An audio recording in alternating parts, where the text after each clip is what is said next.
மக்களே இந்த ஃபோட்டோல நீங்க பார்த்துட்டு இருக்கீங்களே, இந்த குழந்தையோட பேரு ஆரோகி. இந்த குழந்தை பொறந்து 6 மாசம் தான் ஆகுது. ஆனா, இந்த குழந்தைய எப்படி கொன்னாங்க அப்படின்னு கேட்கிறப்ப, உங்களோட எல்லாரோட கண்லேருந்துமே கண்ணீர் வரும். நான் ஒண்ணே ஒண்ணு சொல்லியிருக்கேங்க. நீங்க ஒரு தாய்மாரா இருந்தாலோ, இல்ல தந்தைமாரா இருந்தாலோ, கண்டிப்பா இந்த பதிவ முழுமையா கேளுங்க. உங்கள்ட்ட தாழ்மைய வேண்டி கேட்கிறேன்.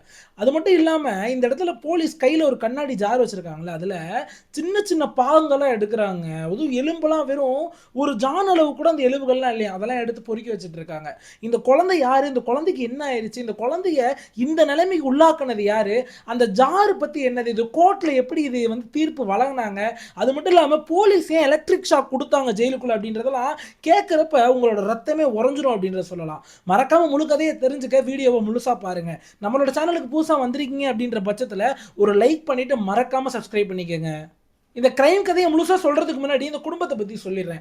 இவரோட பேரு சுஷில். இவரு ஒரு பாக்கு கொட்டை பிசினஸ்மேன். நல்லபடியா வருமானம் எடுத்துக்கிட்டு இருக்காரு. இவரோட மனைவி பேரு ரித்து. இவங்க 2 பேருக்குமே 2 குழந்தைகள். ஒரு பையனுக்கு 3 வயசு ஆகுது. அந்த பையனோட பேரு யாஷ். இன்னொரு குழந்தை பிறந்து 6 மாசம் தான் ஆகுது. அது ஒரு பெண் குழந்தை. அந்த பெண்ணோட பேரு அரோகி. ரொம்ப சந்தோஷமா நல்லபடியா அன்னோனியமா தான் 2 பேரும் வாழ்ந்துகிட்டு இருக்காங்க. இந்த சம்பவம் எங்க ஆரம்பிக்குது அப்படின்னா செப்டம்பர் 7ஆம் தேதி 2014 மனைவியான ரித்து காலையில குளிக்கணும் அப்படின்றதுக்காக தன்னோட 6 மாச குழந்தையான ஆரோக்கிய தொட்டில வெளியில ஆட விட்டுட்டு குளிக்கிறதுக்கு போறாங்க. குளிச்சு முடிச்சுட்டு வெளியே வந்து பாக்குறாங்க, ஆரோக்கிய தொட்டில காணோம். சரி, தொட்டிலேருந்து இறங்கி வேற எங்கன்னா தகவல்ந்து போயிருக்கா அப்படின்றத செக் பண்றாங்க. ஏன்னா அந்த குழந்தை இந்த 6 மாசத்துல நடக்க கூட இன்னும் பழகலையா. சரி, தவழ்ந்து அங்கிட்டு இருந்து இருக்குமே அப்படின்ட்டு அந்த வீட்ல இருந்து வெளியில கேட் வரையும் வராங்க. பார்த்தா குழந்தை அங்கிட்டு எங்கிட்டுமே காணோம். உடனே மனசு ஃபுல்லா பதட்டமா வருது.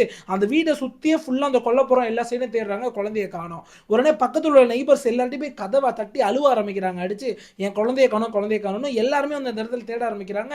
அப்ப எல்லாருக்குமே ஒன்று தோணிருச்சு, இந்த குழந்தைய கிட்னாப் தான் பண்ணியிருப்பாங்க அப்படின்னு. ஏன்னா 6 மாசம் குழந்தைங்க, 6 மாசம் குழந்தை, அதுக்கு ஒழுங்கா தவள கூட தெரியாது. அவ்வளவு தூரம் தவழ்ந்து போயிருக்க வாய்ப்பு இல்லை அப்படின்ட்டு யாரோ வந்து கடத்திட்டு போயிட்டாங்க அப்படின்ற மாதிரி நினைக்கிறாங்க. உடனடியாக போலீஸ்க்கும் தகவல் தெரிவிக்கிறாங்க. போலீஸ்க்கும் சம்பவ இடத்துக்கு வராங்க. அந்த இடத்துல ஃபுல்லா இன்வெஸ்டிகேஷன் ஆரம்பிக்கிறாங்க. அப்ப முதல்ல போலீஸ் வந்து அவங்க அப்பாட்ட தான் கேள்வி கேட்கறாங்க, சுஷில்கிட்ட. எங்க குழந்தைய எப்ப கடைசியா பாத்தீங்க அப்படின்ற மாதிரி கேட்கறப்ப சுஷில் தெளிவா சொல்றாரு. அவரோட குடும்பத்திலேருந்து ஆரம்பிக்கிறார். சார், இந்த மாதிரி எனக்கு 2 பசங்க இருக்காங்க. முத பையன் பேரு யாஷ், அவனுக்கு 3 வயசு ஆகுது. என்னோட 2வது குழந்தை 6 மாசம் தான் ஆகுது பிறந்து. அந்த குழந்தையோட பேர் ஆரோகி சார். நான் எப்பயுமே காலையில என்னோட வேலைக்கு போறதுக்காக சீக்கிரமாவே எழுந்துருவேன். அது மட்டும் இல்லாம நான் தான் வீடை ஃபுல்லா கிளீன் பண்ணுவேன். நான் இன்னைக்கும் காலையில 5:10 இருந்துச்சுட்டேன். ஏன்னா என்னோட ஊர்ல இருந்து எங்க அம்மா இங்க உள்ள ஊருக்கு கோயிலுக்கு வரதா சொல்லியிருந்தாங்க. அதனால எங்க அம்மாவை பார்க்க போகணும் அப்படின்றதுனால 5:10 எந்திரிச்சு வீடை ஃபுல்லா சுத்தம் பண்ணி வச்சுட்டு என்னோட முதல் மகனான யாஷை கூப்பிட்டு நான் எங்க அம்மாவை சந்திக்க போயிட்டேன். எங்க அம்மாவை சந்திச்சுட்டு கோயில்ல சாமி கும்பிட்டு இருக்கப்ப கரெக்டா 8:10 என் மனைவிட்டேருந்து ஒரு கால் வந்துச்சு. அதை நான் எடுக்க தவறிட்டேன். சரி, மனைவி தானே பண்ணிருக்க, வீட்டுக்கு நம்ம போய் பேசிக்கலாம் அப்படின்ட்டு 9:30 நான் வீட்டுக்கு வந்தேன். அப்ப என்னோட மனைவி வீட்டுல உட்கார்ந்து அழுதுகிட்டு இருந்தா. என் மனைவியோட உடல் முழுக்க வேர்த்து இருந்துச்சு. ரொம்ப கதறி கதறி அழுதா. அப்பதான் நான் என்ன விஷயம்னு கேட்டப்பதான் இந்த மாதிரி குழந்தைய காணோம்னு சொன்னா. சார், இது மட்டும் தான் எனக்கு தெரியும் அப்படின்ற மாதிரி இவர் தெளிவான வாக்குமூலம் கொடுக்குறாரு. மனைவிட்ட கேட்கறாங்க. மனைவி என்ன சொல்றாங்க அப்படின்னா, சார், நான் காலையில நானும் என்னோட மகளும் எங்களோட இன்னொரு காரை எடுத்துட்டு ஒரு டிரைவுக்கு போயிருந்தோம். டிரைவ் முடிச்சுட்டு வந்துட்டு எனக்கு ஒரு மாதிரி வெக்கையா இருந்துச்சு அப்படின்றதுனால நான் குளிக்க போனேன். என்னோட மகளை எப்பயுமே இந்த ஊஞ்சல் தான் விளையாண்டுட்டு இருப்பா. அவளுக்கு ரொம்ப பிடிக்கும். அதே ஊஞ்சல் அவரை உட்கார வச்சு ஆட்டி விட்டு நான் போயிட்டு வந்தேன். வரப்ப பார்த்தா என்னோட மகளை காணோம் சார் அப்படின்ற மாதிரி அவங்களும் சொல்றாங்க. இதை போலீஸ் எப்படி எடுத்துக்கிறாங்க அப்படின்னா ஒரு கிட்னாப் மாதிரி ட்ரீட் பண்ணி அதுக்கான புரோட்டோகால் எல்லாத்தையும் ஸ்டார்ட் பண்றாங்க.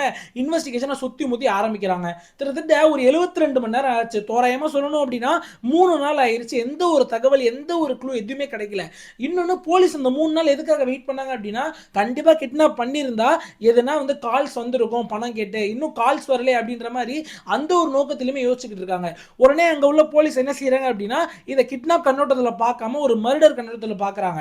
உடனே என்ன செய்யறாங்க, இன்னுமே விசாரணையை தீவிரப்படுத்துறாங்க. அப்பயுமே எந்த ஒரு க்ளூவுமே கிடைக்கலங்க. சரி, சிசிடிவி செக் பண்ணலாம் அப்படின்னு சிசிடிவி செக் பண்ண போறாங்க. அந்த ஏரியால சுத்தி சிசிடிவி இல்லையா அவங்க வீட சுத்தி. அதுக்கப்புறம் கால் டீடைல் ரெக்கார்டு செக் பண்ணலாம், அதையும் செக் பண்றாங்க. அதுலயுமே எந்த ஒரு சந்தேகப்படுற மாதிரி எந்த ஒரு பேட்டர்னுமே இல்ல. அப்பதான் போலீஸ்க்கு ரொம்ப தூரத்துல உள்ள ஒரு பியூட்டி பார்லர்ல மட்டும் ஒரே ஒரு சிசிடிவி கேமரா இருக்கு.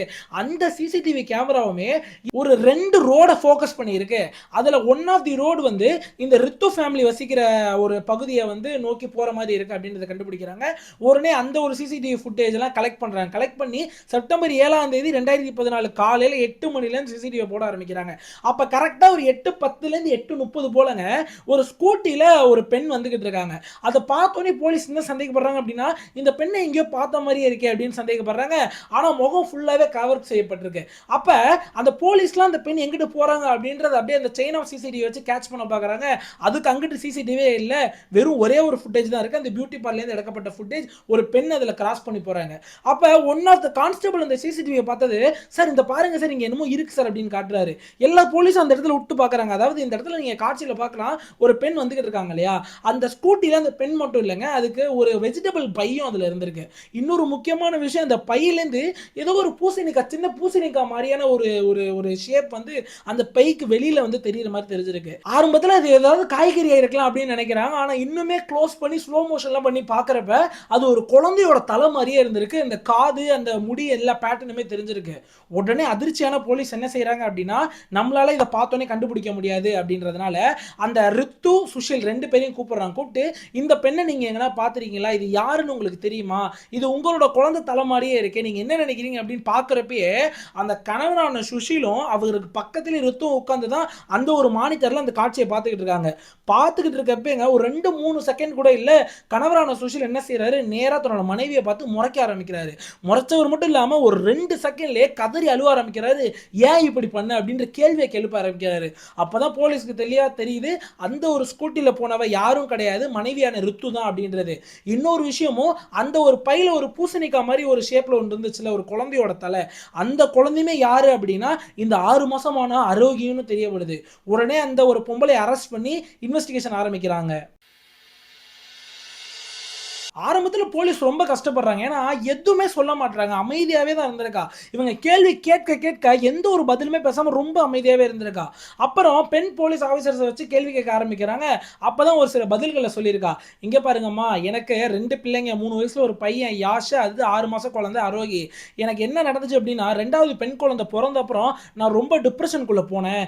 என்னால 2 குழந்தைகளையும் பார்த்துக்க முடியல. நான் ரொம்ப ஃப்ரஸ்ட்ரேட் ஆயிட்டேன், ரொம்ப டயர்ட் ஆயிட்டேன். இன்னொரு முக்கியமான விஷயம், என்னோட 2வது குழந்தை எப்பயுமே அழுதுகிட்டே தான் இருக்கும். நைட்டு முழுக்க அழுதுகிட்டே தான் இருக்கும். எனக்கு 1 மணி நேரம் கூட நிம்மதியான தூக்கம் கிடையாது. இன்னொன்னு, என்னோட கணவரும் இதுல அந்த அளவு ஒரு கேர் எடுத்துட்டு பார்த்துக்க மாட்டாரு. அவர் நல்லா சம்பாதிக்கிறாரு, நல்லபடியா எங்களை பார்த்துக்கிட்டாலுமே எனக்கு உள்ள அந்த மென்டல் சப்போர்ட் என்னோட கணவர் கொடுக்கவே இல்லை. அது மட்டும் இல்லாமல் இந்த சைடு என் மாமியார்ட்டேருந்து ஒரே ப்ரெஷரு. நான் அதுக்கப்புறம் தான் முடிவு பண்ண 2 குழந்தையுமே பார்த்துக்க வேணாம் அப்படின்ட்டு. இருந்தாலுமே என்னோட முதல் பையனான யாஷை என்னால் தெளிவாக கவனிச்சுக்க முடியல. எதனால அப்படின்னா, இந்த 2வது குழந்தை பிறந்ததுனால முழு கவனத்தை என்னோட முதல் குழந்தை, ஆண் குழந்தை மேல என்னால செலுத்த முடியல. அதனாலே எனக்கு இந்த பெண் குழந்தையை அறவே பிடிக்காம போயிருச்சு. எனக்கு இவளை கொல்லையும் மனசு வரல.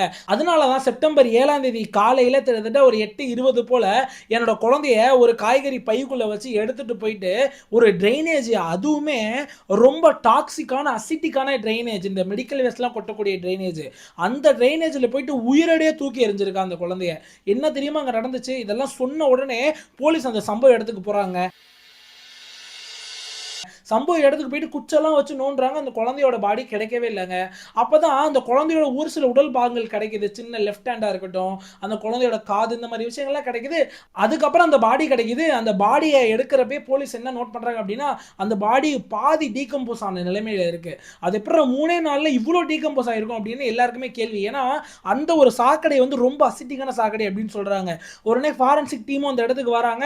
இந்த குழந்தையோட பாடி பார்ட்ஸ் எல்லாத்தையுமே ஒரு கிளாஸ் ஜார்ல ப்ரிசர்வ் பண்றாங்க. அடுத்தடுத்து இன்வெஸ்டிகேஷன், அடுத்தடுத்து ரிப்போர்ட் எடுக்கிறதுக்கு. அந்த ரிப்போர்ட்ல என்ன தெரியுமா வந்துச்சு? இந்த குழந்தை ரொம்பவே பொறுமையா இறந்திருக்கு. ரொம்ப ஸ்லோ டெத் இது. இந்த குழந்தை எடுத்தோன்னெல்லாம் இறக்கல. ரொம்ப டார்ச்சர் செய்யப்பட்டு ரொம்ப ஒரு ஒரு அந்த வேதனையை அவங்களால வாயில சொல்ல முடியலையாம். ரொம்ப ஸ்லோ டெத் சார். அது மட்டும் இல்லாம இந்த குழந்தைய தூக்கி எரிஞ்சோனே சாகலாம் இல்லை சார். தூக்கி எரிஞ்சோனே கிட்டத்தட்ட ஒரு 24 மணி நேரம் கழிச்சு தான் அது சாகையே ஆரம்பிச்சிருக்கு. அது வரையுமே இந்த குழந்தைக்கு மூச்சு இந்த எல்லாமே இருந்திருக்கு அப்படின்னு தெளிவுபடுத்துறாங்க. யோசிச்சு பாருங்க, ஒரு நாள் முழுக்க 6 மாச குழந்தை அந்த நாத்தம் பிடிச்ச சாக்கடையில், அசிட்டிக்கான சாக்கடையில் கண்டிப்பா உடம்பெல்லாம் எரிஞ்சிருக்குங்க. அதை என்னால வார்த்தையில விவரிக்க முடியல. இன்னொரு முக்கியமான இந்த இடத்துல டீட்டெயில் என்ன அப்படின்னா, இவ இந்த அம்மா கறி தூக்கி எரிஞ்சா இல்லையா, தூக்கி எரிஞ்சிட்டு ஒரு 1/2 மணி நேரம் அந்த இடத்துல நின்றுருக்கா. ஏன்னா குழந்தை அழுகிறக்கூடாது, குழந்தை முழுகிடணும் அப்படின்றதுக்காக அந்த இடத்துல இந்த இது நின்றுருக்கா. இன்னொன்னு, அந்த குழந்தைய தூக்கி எறிகிறப்ப அந்த அந்த ஒரு வெஜிடபிள் பேக் நான் சொன்னேன் இல்லையா, அந்த பேக்கை முடிச்சு போட்டு ஏதோ குப்பையை தூக்கி எறிவோம்ல நம்ம முடிச்சு போட்டு, அந்த மாதிரி அந்த முடிச்சு போட்டு தூக்கி எறிஞ்சிருக்க அந்த ஒரு சாக்கடைக்குள்ள. இது எல்லாத்தையுமே போலீஸ் நோட் பண்ணிக்கிட்டு இவளுக்கு மரண தண்டனை வாங்கி கொடுக்கணும் அப்படின்ற ஒரு நோக்கத்தோட கோர்ட்ல எல்லாத்தையுமே ப்ரொசீட் பண்றாங்க. ஆனா ஐயா, அந்த அம்மா கரையான ரித்து கோர்ட்ல என்ன தெரியுமா செஞ்சா, அங்க ஒரு கதையை கட்டுறா.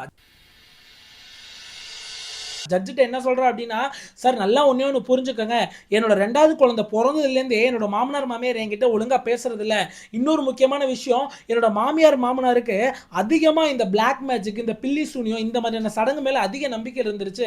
அவங்க யார்கிட்டயும் போய் ஜாதகம் பார்த்துட்டு வந்து என்கிட்ட என்ன சொன்னாங்க அப்படின்னா, இந்த பெண் குழந்தை ஒரு நல்ல ஆத்மாவே கிடையாது. இது ஒரு ஈவில் ஸ்பிரிட். அது மட்டும் இல்லாம இந்த குழந்தை இந்த வீட்ல வாழ்ந்துச்சு அப்படின்னா எல்லாருடைய உயிரையும் எடுத்துரும்னு ஏதோ ஒரு ஜோசியக்காரன் சொன்னதா என்கிட்ட சொன்னாங்க. அதனால இந்த குழந்தைய நம்ம இப்படியே வைக்கக்கூடாது.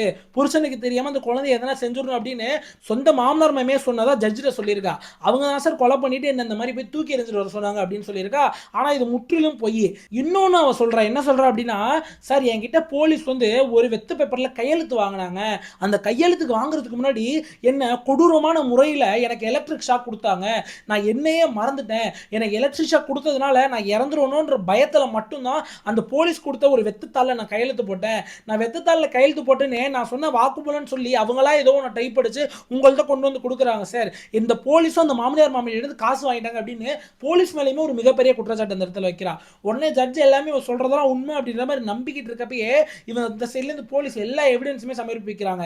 அந்த சிசிடிவியா இருக்கட்டும், புருஷனோட வாக்குமூலமா இருக்கட்டும், அதுக்கப்புறம் வந்து அந்த குழந்தையோட ட்ரெஸ், அந்த குழந்தை கழுத்தில் ஒரு சில்வர் ஒரு செயின் போட்டிருந்தாங்க, அதையுமே எல்லாத்தையுமே சப்மிட் பண்ணி சார் டிஎன்ஏ டெஸ்ட் எல்லாமே வந்துருச்சு சார், இவன் தான் அந்த குழந்தைய கடைசியில் தொட்டிருக்கா, இவன் தான் தூக்கி இருக்கா, இவன் தான் அந்த பைக்குள்ள வச்சிருக்கா, எல்லா ஆதாரமும் இருக்கு அப்படின்ற மாதிரி ஜட்ஜிட்ட சமர்ப்பிச்சு இவளுக்கு தண்டனையை வாங்கி கொடுக்குறாங்க. இவளுக்கு என்ன தண்டனை கொடுத்தாங்க அப்படின்னா ஆள் தண்டனை கொடுக்குறாங்க. நான் ஒன்னே உங்கள்கிட்ட எல்லார்ட்டையுமே கெஞ்சி கேட்டுக்கிறேன். இப்போ நான் சொல்ல போற விஷயத்த ரொம்ப முக்கியமா தெரிஞ்சுக்கங்க. இதை கேட்டுட்டு 4 பேர்கிட்ட போய் கண்டிப்பா சொல்லுங்க. புதுசா கல்யாணமானவங்கள்ட்ட சொல்லுங்க, கல்யாணம் இப்போதான் குழந்தை பெற்றிருக்காங்கன்னா அவங்கள்ட்ட சொல்லுங்க. இன்னொரு முக்கியமான விஷயம், நான் சொல்ல போறத தயவு செஞ்சு நான் வந்து ஒரு பெண்ணாதிக்கம் பிடிச்சவனா இருக்கேன், பெண்களுக்கு மட்டுமே சப்போர்ட் பண்றேன்னு நினைச்சிடாதீங்க. அதே மாதிரியே ரொம்ப ஆணாதிக்கம் பிடிச்சவனா இருக்கேன், ஆண்களுக்கு சப்போர்ட் பண்ணி பேசுறேன், ஒரு பழைய மென்டாலிட்டி இருக்கேன், ஒரு நேரோ மைண்டடா இருக்கேன் அப்படிலாம் நினைச்சிடாதீங்க. நான் உங்களோட தம்பியா நான் ஒரு விஷயத்தை, உங்களோட வீட்டில் உள்ள ஒரு தம்பியா, நீங்க என் அக்காவா இருந்தா உங்களுக்கு நான் என்ன சொல்லுவேன், ஒருவேளை நீங்க அண்ணனா இருக்கு, நீங்க உங்களுக்கு இப்பதான் கல்யாணம் ஆயிருக்கு, உங்களோட சொந்த தம்பியா இருந்தா நான் என்ன சொல்லுவேன் அப்படின்றத நினைச்சு நான் சொல்றதை எடுத்துக்கோங்க.